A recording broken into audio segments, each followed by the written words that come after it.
With deep love, let us think of God and Sri Gurudev.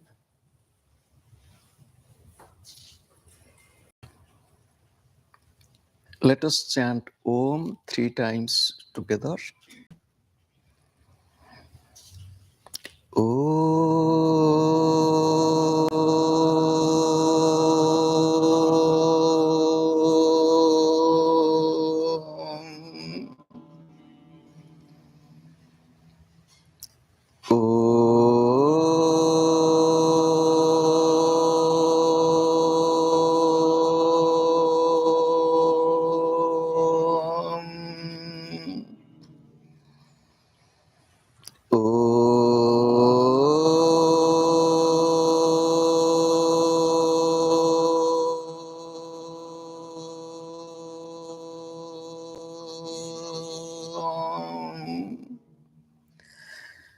Sri Gurave Namaha.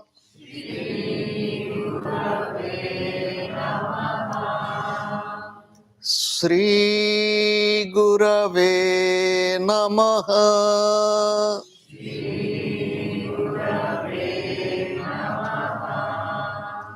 Sri Gurave Namaha.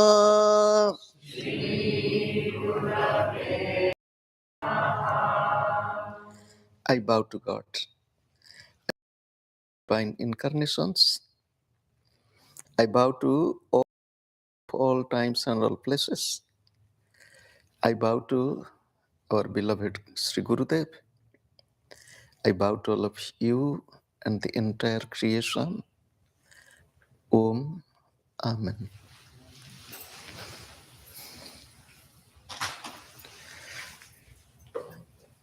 By the grace of God and Sri Gurudev, we have assembled here to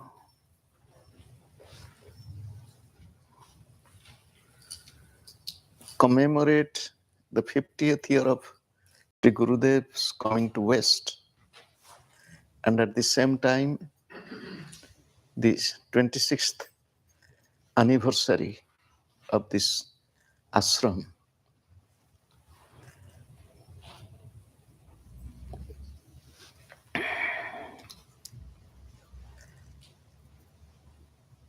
Before Sri Gurudev came to USA, or to West, not only USA, to the West, Kriya Yoga through Gurudev had already come. You'll ask how? It was through some sincere seekers from West who went to India, got initiated, and at the same time, a long-time disciple of Sri Gurudev, a doctor, who was to initiate, was also in West.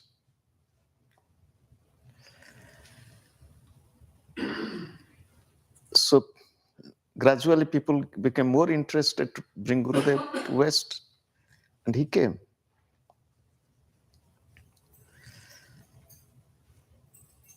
He came in the 1974.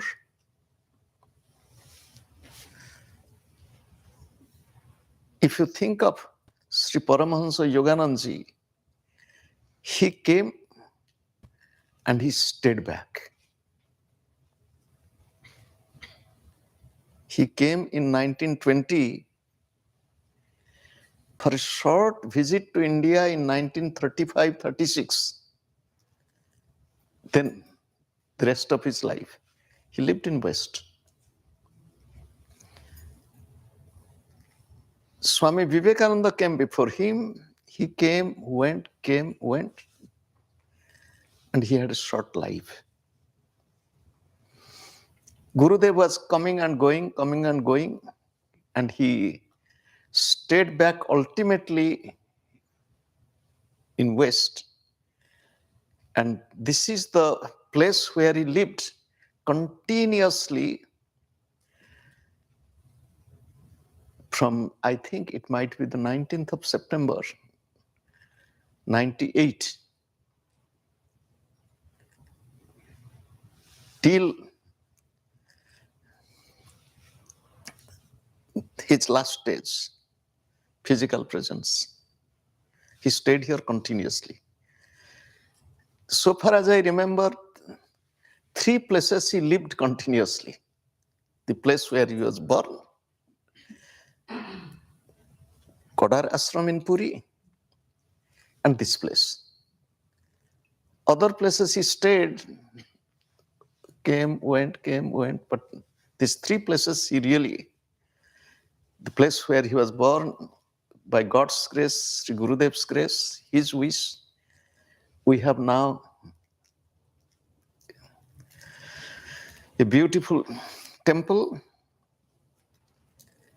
and by God's grace, I hope we'll have more provision for accommodation and programs. And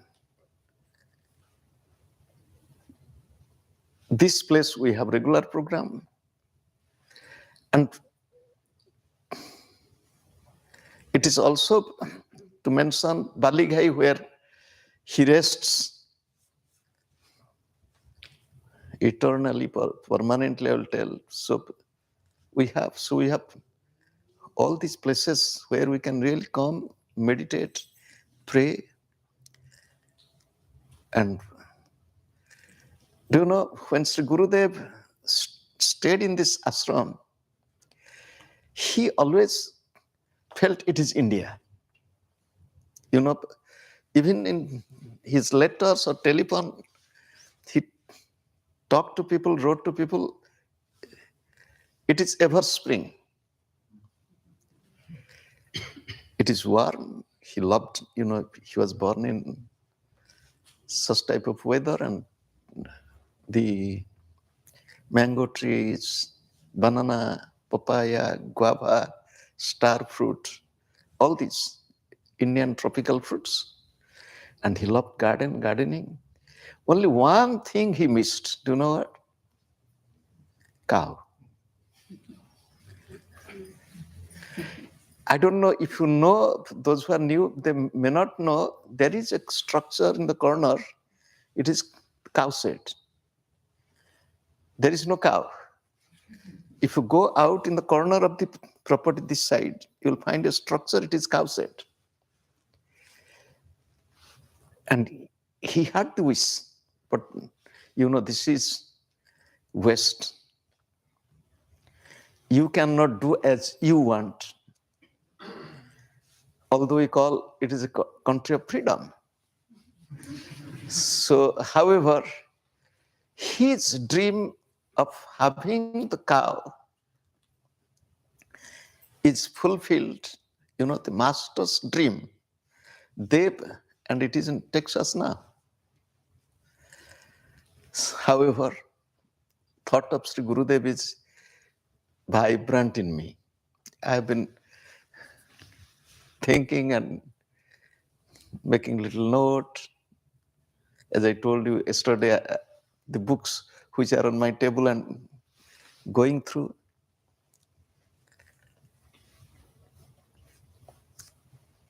However, let us come back to our discussion. The theme or the topic we started discussing, it is on greed.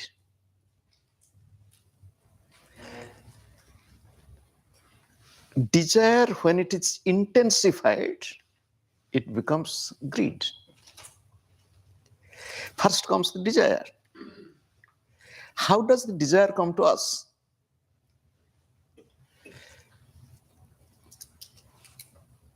Do you know? Adam and Eve, they were very peaceful. They were happy. Mr. Snake came and told, did God tell this? Yes. Did God tell that not to eat from this tree? He said, yes. Did God tell?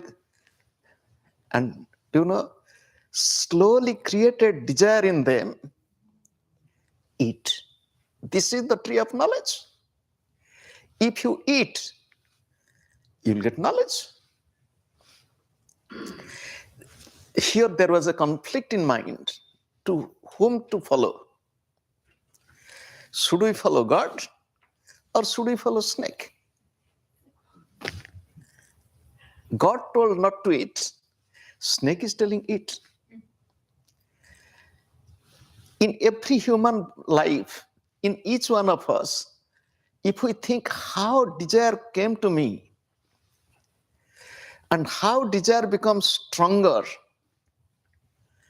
intense, if we analyze, we will see that there is something or somebody or some situation which created this desire in me. Yesterday, somebody asked about expectation. I told expectation is not bad. But expectation, for example, I want to study, I want to finish this, I expect to finish this course. This is not bad. I expect she should be like this, he should be like this, he should be nice to me, she should be good to me. Here is mistake. They are as they are. Be very careful. If we expect and the expectation is not fulfilled, what will happen?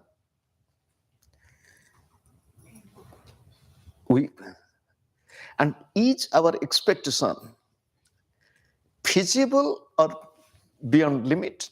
I expect this person should be like this, but that person is as that person is. If my expectation is too high, what will happen? However, I will tell a story. Story is about Lord Shiva and Parvati. And I hope all of you know it is from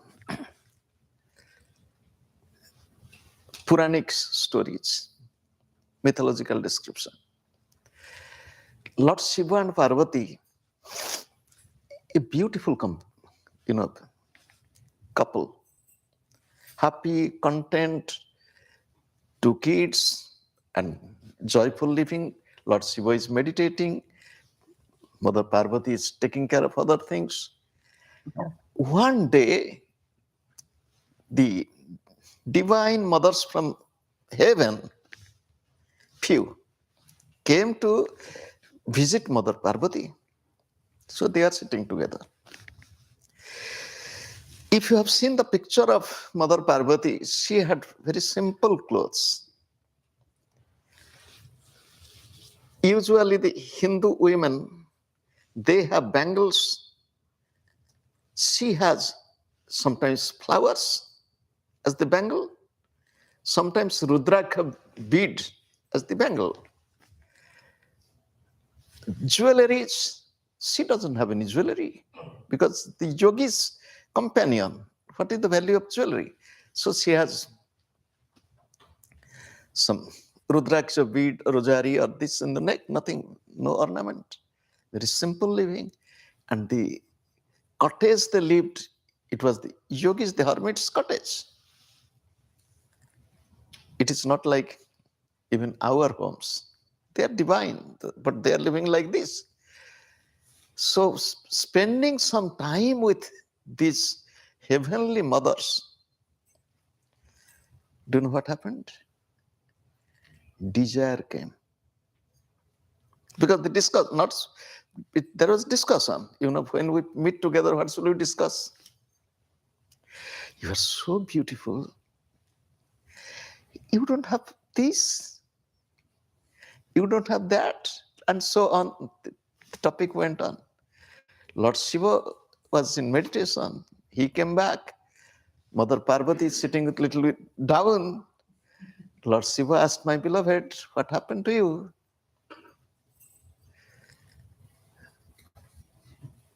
Do you know? I think I made a mistake. What happened? Why you are talking like this? My life is a failure. My life is doomed. getting married with you.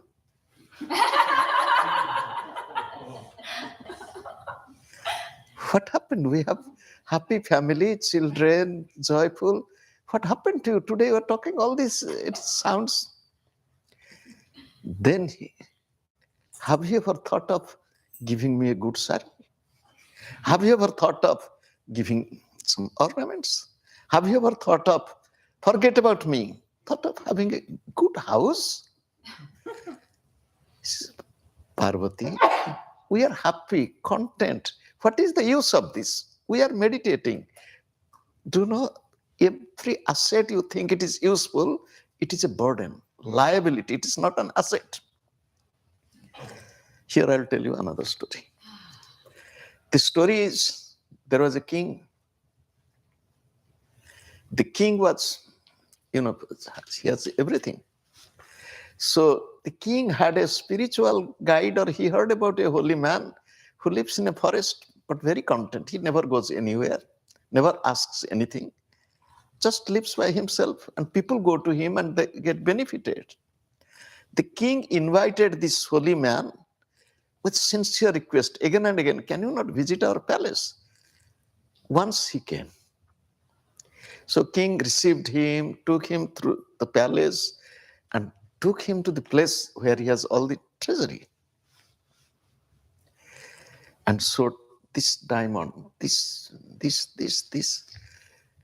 So he said, they are all stones, isn't it? It is stones, but they're valuable stones, rarest of rare. Nowhere in the world it is with me.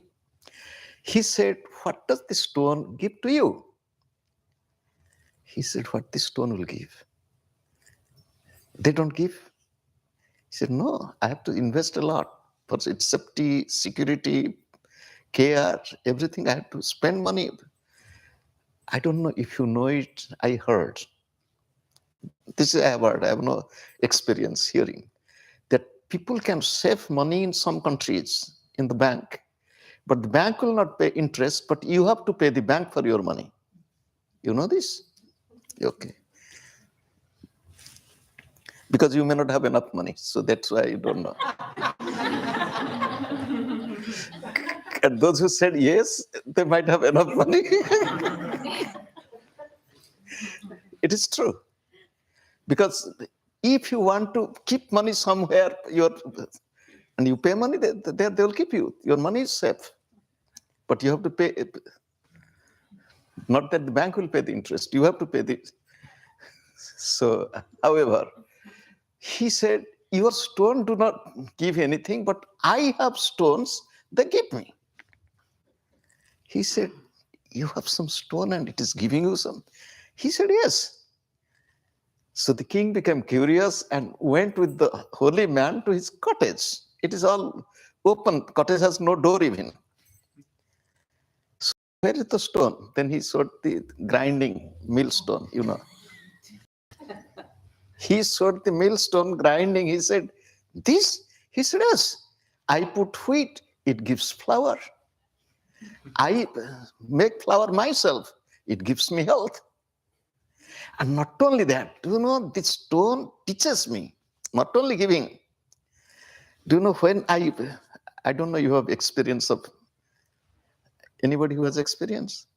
So those who are from India, they have. I have also because I have done it.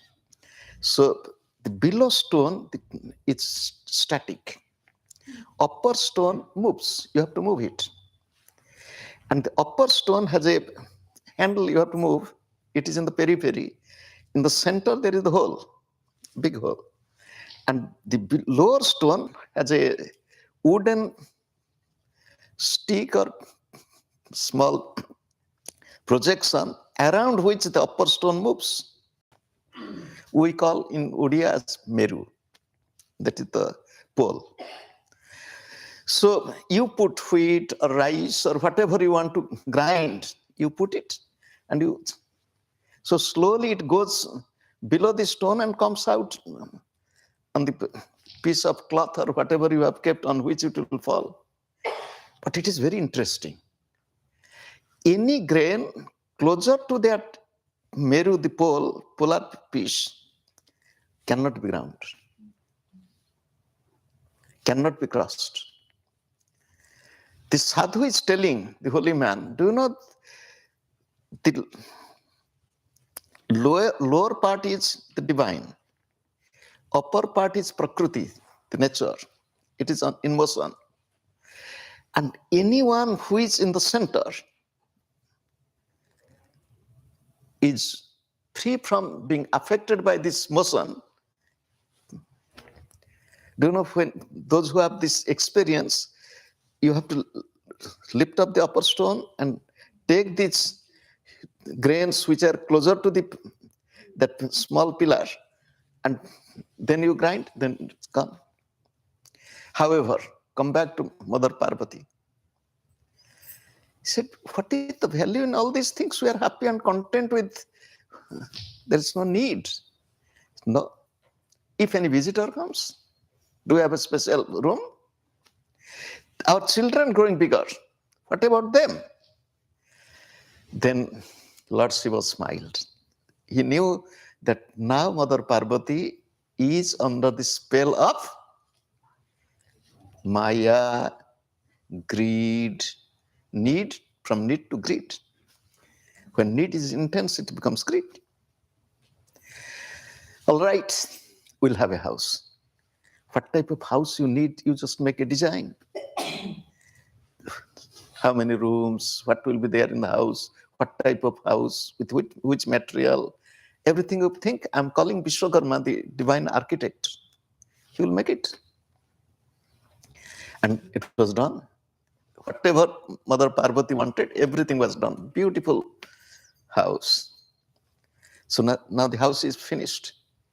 In the Vedic tradition, you have to do housewarming,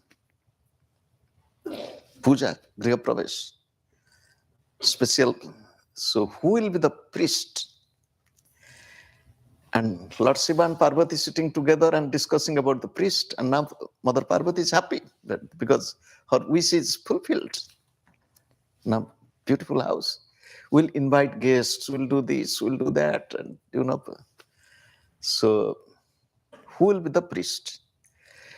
During that time, the most qualified priest was Ravana. Ravana, the ruler in Lanka, who was also a king. He was a son of a rishi and also a powerful ruler. So Ravana was invited. Ravana was disciple of Lord, devotee of Lord Shiva. So immediately he came and he did all the pujas perfectly, elaborately. And while doing puja, Ravana was looking at this building, thinking, I have never seen such type of unique in the creation. Not even heaven, one will find this type of building, this type, desire. From desire, greed. Mother Parvati had desire. From desire, this came. Now Ravana is thinking, what Shiva, who is a yogi meditating, would do with this. So what he did, puja was over. Lord Shiva said, Ravana, we are all pleased. So you should be given some gift as a token of, when the priest comes, does something, we give something. If you want to give me something, tell me, will you give me as I want? He said, yes, we'll fulfill. You fulfilled our wish, we'll fulfill your wish. I want this house.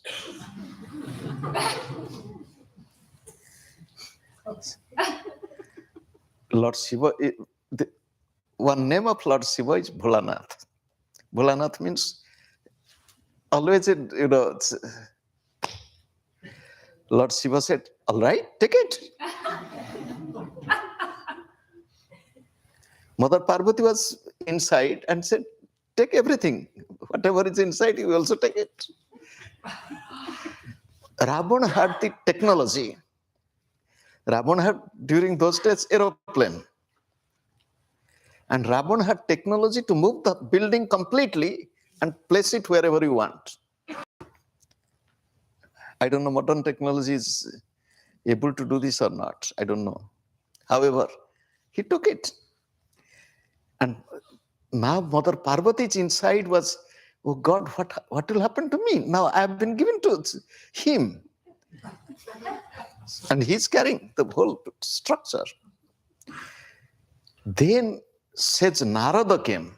Narada is like angel. So says Narada, he always sings and chants his string instrument. And he saw Ravana is carrying this beautiful house and going towards his kingdom. Something strange going on. So in his power, he entered inside and saw Mother Parvati crying. He bowed down at the feet of Mother Parvati. What happened to you? Why do you cry? Then Mother Parvati said, I did mistake. Really, I didn't follow my husband. Lord Shiva is yogi. I was following a happy, content life. I brought this desire in me. Desire becomes stronger. I demanded. He agreed. Now I'm separated. This Ravan did puja and taking this. I narrated everything. She narrated. And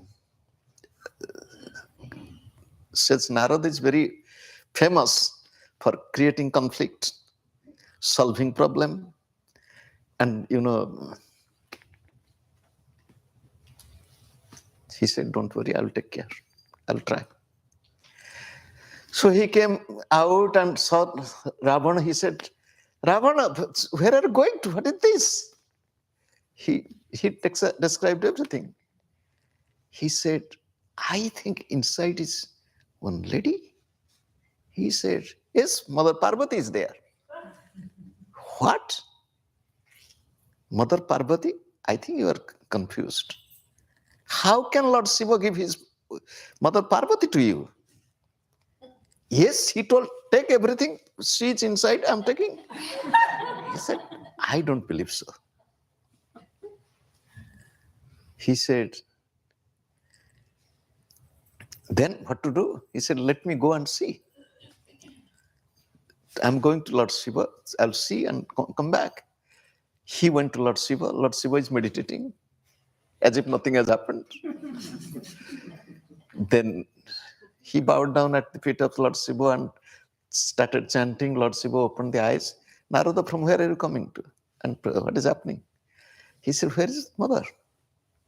Then he narrated he said, are you a little bit, how could you give her? Oh, she was inside. She wanted the house. She was happy with the house. She was inside the house. I said, take the house. And she is also inside. He took. You are strange. Do you know, you are in trouble. He said, what? Now Ganesha and Kartikeya, the two sons, they have gone. They will come back. They will ask for the mother. Where is mother? They'll ask for food. Can you serve them food? You don't know anything. You know only meditating and fulfilling the wish of others. And she was, oh, what to do now? He said, I will help you to solve it. But create another Parvati. How to create? He said, it is very easy. You have the yogic power, you can do it. You can just take from your water pot little water and throw on anybody, tell be a Parvati, will be Parvati. But somebody who is alive from that. So he saw one frog was jumping. He took little water and threw on the frog. And the frog became Parvati. And then Narada said, he looked at Narada, what to do now? Sit with her. Then brought this Parvati and told, sit near me, and she sat near, and Lord Shiva is sitting like this. Then Narada went to Ravana, told, you know, I saw original Parvati sitting there. I saw Parvati sitting with Lord Shiva. What? He came back. and put the palace, and looked at Lord Shiva, said, "Oh Shiva, I thought you were very honest, truthful, and you are yogi, detached. You are sitting with original Parvati and giving me a duplicate." Then Lord Shiva smiled. Narada said, "Take the original, leave the duplicate." And Ravana did it. And Parvati came out, bowed down at the feet of Lord Shiva. "I don't need palace. I don't need anything. I want you. I want our family." Desire, intense desire, greed, it comes through this way. I'll tell another story. There was a great rishi. His name is Vyaghrapada. He had two sons. The rishis lived in forest, lived very austere and simple life. These two sons, Dhaumya and Upamanyu, they went to visit some of their friends. So when they went to visit friends, they were playing and making fun. The mother of the host friends called all the children, "Come and have some hot milk, drink." So these two boys, brothers, never in their life tasted milk. Mother's milk you forget, but cow's milk never they remember, because they didn't have. They lived very, very simple life. And milk is so delicious. I will tell you another incident. When Balasram was started, and we had the plan that the children should have, milk. Children should eat and good vegetable, good food. And during those days, only 40 kids in the beginning. These children, from wherever family you can imagine, they did not know to eat with rice with vegetable. It was new to them. To motivate them to eat more, eat more, eat more, eat vegetable, drink milk.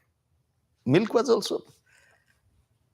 It was, however, nearly 19 years ago. Now come back. These two boys, they came back home and they demanded, "We want milk."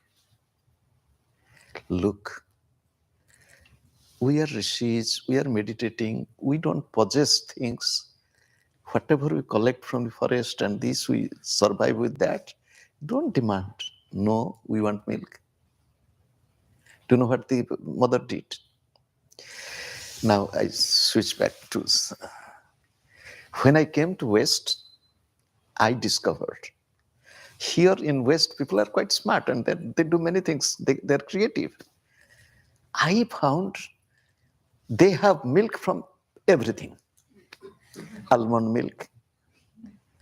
I don't know if anybody who has tasted milk from rice dream, a brand.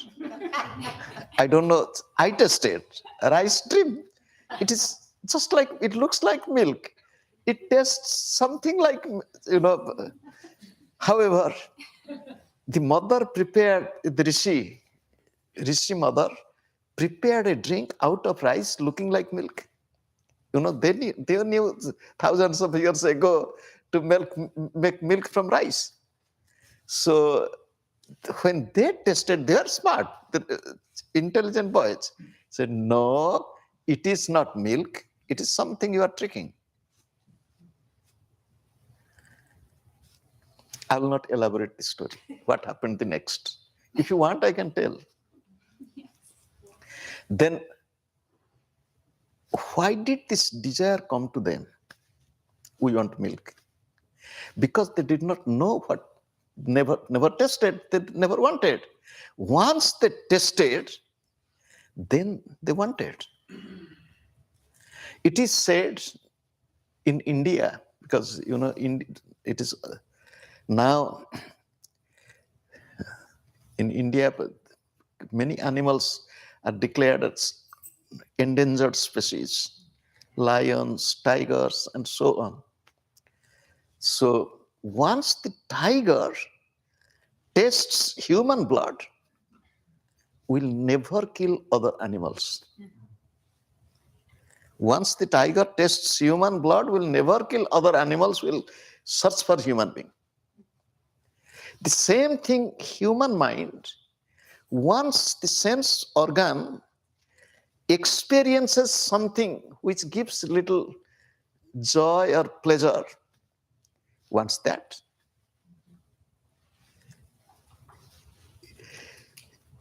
Suppose I want this. Okay, is mind content? No, I want more.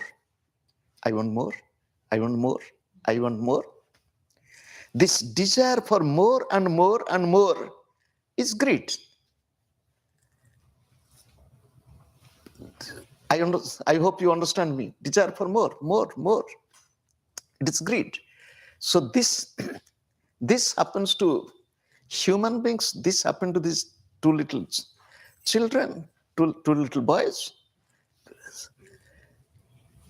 So long as the sense organ doesn't know what it is, we'll never think of it.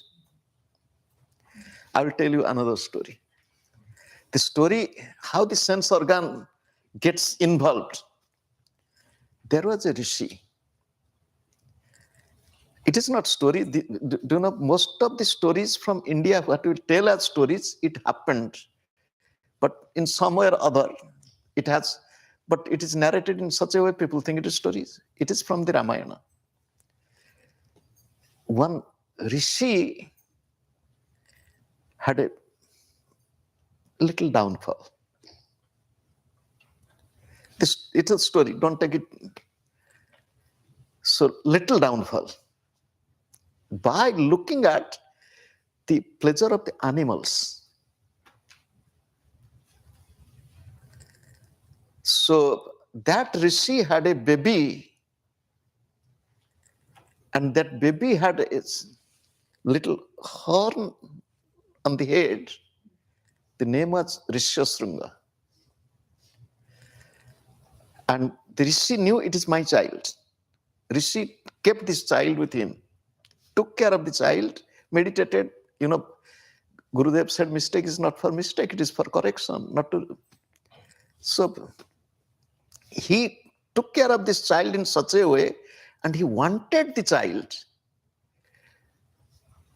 not to be a victim like him for his temporary downfall.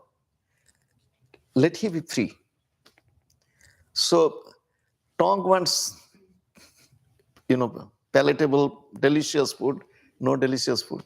Just eyes wants to only see that which is good for one's evolution, nothing beyond. Thank God during those days there was no mobile telephone, no internet, no WhatsApp, and no, all these. So everything. And he grew up, he was young and youthful, but lots of spiritual power. And the father protected, guarded this, and he was now confident. Now the son is quite established. So father used to go meditate, the son also meditates. And in one kingdom, there was no rain for years and years. People were suffering. If rain is not for few months, there is so much of trouble for the plants and animals. And if you think of years after years, the king was worried. His minister told, there is way. What is the way? He said, there is one young rishi. He has the ability, wherever he will go, there will be rain. He has this ability. But the problem is, his father protects him so much. Very difficult to separate the son from the father. And not only that, if the father will be unhappy or become upset, might curse. The king was worried. This news went viral. There was a quotation in that city. One pretty lady, she said, I will do it. I am ready to be cursed, but I am ready to sacrifice for the betterment of my country. But I need this type of preparation. It was a luxury boat, or you can tell is many, in English I don't know, delicious food, stock of delicious food, beautiful young women, beautiful musical instrument, and everything. So they went because there was a river passing through the hermitage, nearby hermitage. So they went and they stayed there and observed when the father rishi is going to meditate, when the young rishi is staying at home alone and meditating or doing all. So they found out the time when there is separation from the father and the son. During that time they went. This young man has never seen any other human being than his own father. No women at all. Never heard musical instrument, never heard women's voice, never tasted delicious food. You can imagine, he was, that is, sometimes I tell people, it is very easy to stay in the Himalayas and you will tell that my mind is peaceful. But the mind is not peaceful.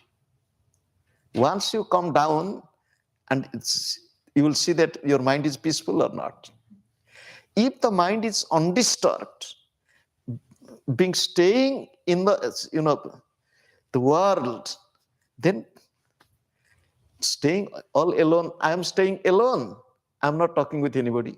I'm observing silence. Staying alone and not talking, it's not, you have nothing. You tell, I have renounced everything. You had nothing. What did you renounce? Buddha renounced. He was a prince, he renounced. Gurudev renounced. He had everything. What did you have? So, however, this young rishi coming in contact with these young ladies slowly got infatuated. I don't want to elaborate. Delicious food, this, and this tongue. The tongue has taste buds. The tongue has, different places can taste, different place in the tongue can taste different object. Where salt, where sugar, where sour. The taste bud. I don't know. Every day I take some, wherever it is possible. Neem leaves, I chew it. Tulsi leaves, I chew it. Willow leaves, I chew it. So each leaf has its own taste. And however, and then they took him.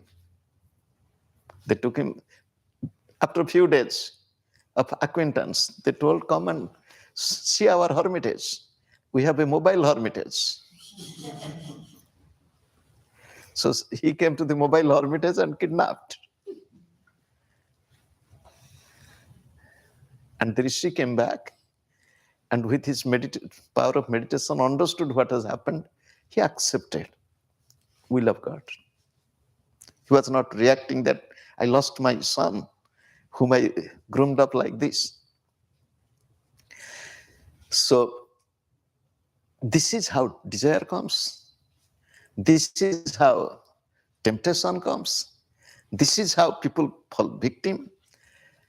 There is a definition of lobha, greed. It is in Padma Purana.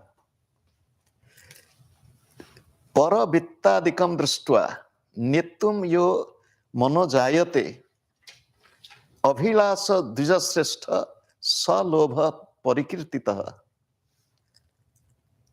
So what does it mean? Looking at others' possession, vitta adikam, Vitta means the wealth. And the desire which is created in the person, I should have, or I should get it. I should have this, or this is greed.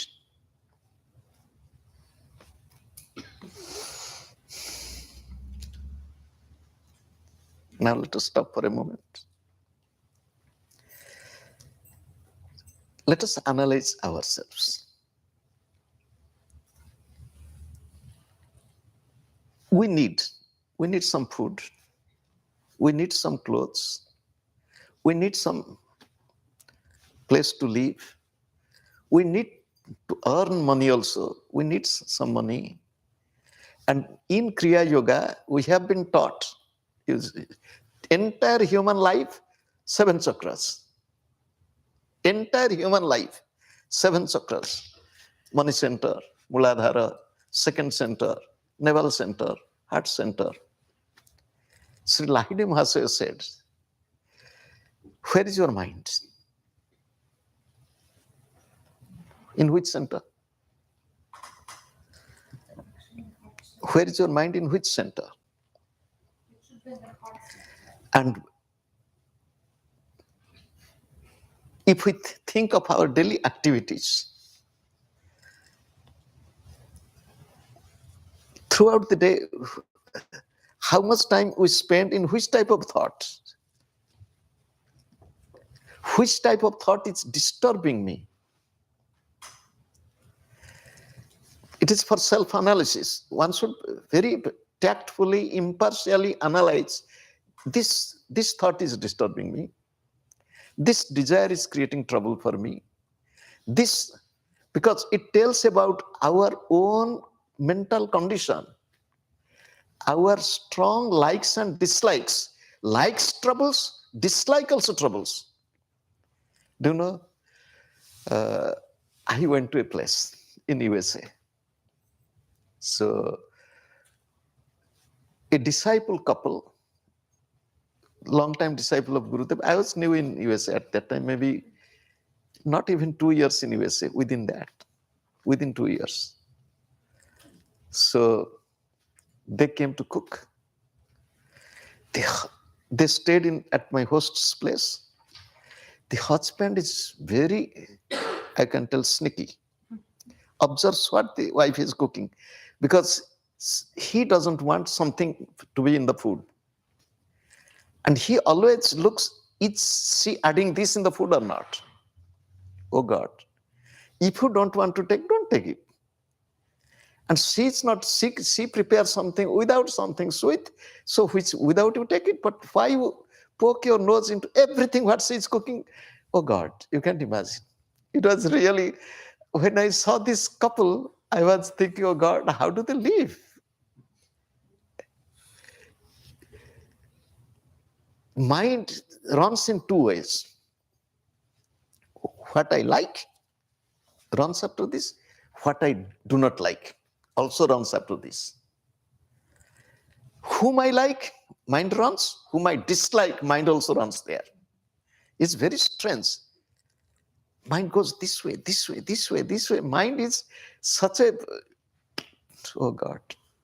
However, how is our mind? In which state it is going, to which place, which type of stuff, which type of thought is really disturbing me. What happens? Mind covers up. If you go on doing like this, mind will first cooperate, and then mind knows that your willpower or your determination is not so strong. The mind will twist you in such a way, mind will pull you back again into the same place, same trouble. That is the trouble in human life. And especially those who meditate or those who come on spiritual path, mind is more vigilant. You are vigilant of the mind, mind is vigilant of you. So, careful. If we think of, for example, you come to money center. Money is needed. Money is needed. But how much?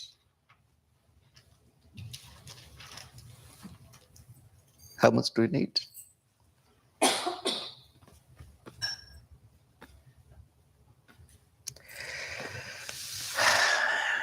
There are monks who never do anything for themselves. They do everything for others. I knew a very great and prominent monk in India, who is no more. He lived 100-some years. I had his personal darshans. Many of you, those who are from India, at least they might have heard his name or have his books.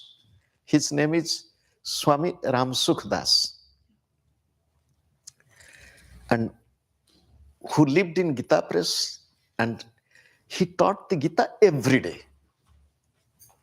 And he has a very simple, impartial analysis. Just like if you think of Gurudev's Gita, it is more focused on meditation, more focused within human body, human. His Gita is very neutral, anybody can, because Gurudev's Gita is not for everybody. It is for those who are really good in meditation, for them it is useful. However, he decided, in my life, I will never put one brick above the other. That means nothing belonging, except minimum things that you need, nothing. Even it, no photograph. Maybe some people have secretly taken photograph, nowadays, or even nowadays it is very easy. Even if you don't know, somebody is taking your photograph. So, but no photograph. Never initiated anybody to making the disciple. But he gave. Whatever he has, he gave to people. And he told, as soon as I die, just cremate my body in hours, not to make any announcement. So he didn't have any ashram. He didn't have to tell that I am his disciples or this, nothing. But his entire life is served in his own capacity. By God's grace, I went to him many times. Few days before his departure, I was with him. And at that time, he was not teaching anymore. He was more quiet. He was old, 100 plus, I told you. So I went, and because those who were taking care of him knew me, they allowed me to go to him, about him. He looked at me. He folded his hands, no word. I felt that he's living. I went to Uttarkashi. Maybe in 2-3 days, I heard the news that he has left the body. Nothing he did. No ashram, no disciple, no photo, nothing. Lived a complete life. Life in God, life of service. Service means he has his knowledge. He imparted the knowledge. That's all. Nothing. Do you know? There was a Swami who never had any organization. Nothing. And he traveled, can you imagine? He traveled to Japan, to USA. He came. Nothing. No. He renounced everything. He was married, having children. But when he wanted to be a monk, he landed in Japan. In Japan, somebody gave him a ticket to USA, and he was it was in the beginning of last century. He was in the ship. He doesn't know where he's going to. He has no address, no friend, nothing. So he was most of the time standing and looking at the sky. And so an American man came and asked him, "What is your name? Where are you going to?" And all these. "Do you have any friend in USA?" He said, "Yes, I have only one friend." He said, "Who? Where does he live?" He said, "It is you." Because you are the first American who is making friendship with me and talking to me, and I'm talking to him. I have no friends. And he got so impressed, and he took him. With. So he stayed in USA and traveled, and he taught for some time. Then he went back to India. It's nothing. But his teachings are there. He created nothing, no organization, nothing. But his teachings are available till now. It's going on. You see, do you know what happens? We think we need this, we need that, we need this, we need that, but God is there. God knows what is needed from whom and what is useful for people. God, not that. However, come back to Muladhara Money Center. In Money Center, first is, I need money. Okay, money means wealth, possession. When I was young, I had the wish not to have money. Not to have money means not to do anything. If you have anything, any house or anything, it is a problem. Nothing to possess, but keep some money. It is useful. And this training was given by a monk. He told, don't create anything. Keep some money. If you and go to any ashram and want to live there, you give that money there and stay there. Meditate and whatever seva you can do, but you stay there as a paying guest because you are a disciple of Gurudev. Every Sunday we had meditation at a place in Cuttack. His home was very close to maybe 150 meters, 150 yards. So one day we were visiting him for something. Then he was telling my friend who took me with his bike. He said, do you know, he's so happy, pointing his finger towards me. Can you do one thing? He said, what? Can you motivate him to have a property? Once he have a piece of land, his happiness will disappear. I asked why. He said, you don't know. Once you have a piece of land, you will think what to do. If we can build something. Once you start building, then you will know the trouble. Because you think you possess, and that will possess you, the thought. This to be done, that to be done, we don't have this, we don't have that, and so on. Happiness will disappear. However, I said, I don't think it will happen to me. I remember Sri Gurudev. Gurudev told, I am a free bird in free air. I built many ashrams. I left all ashrams.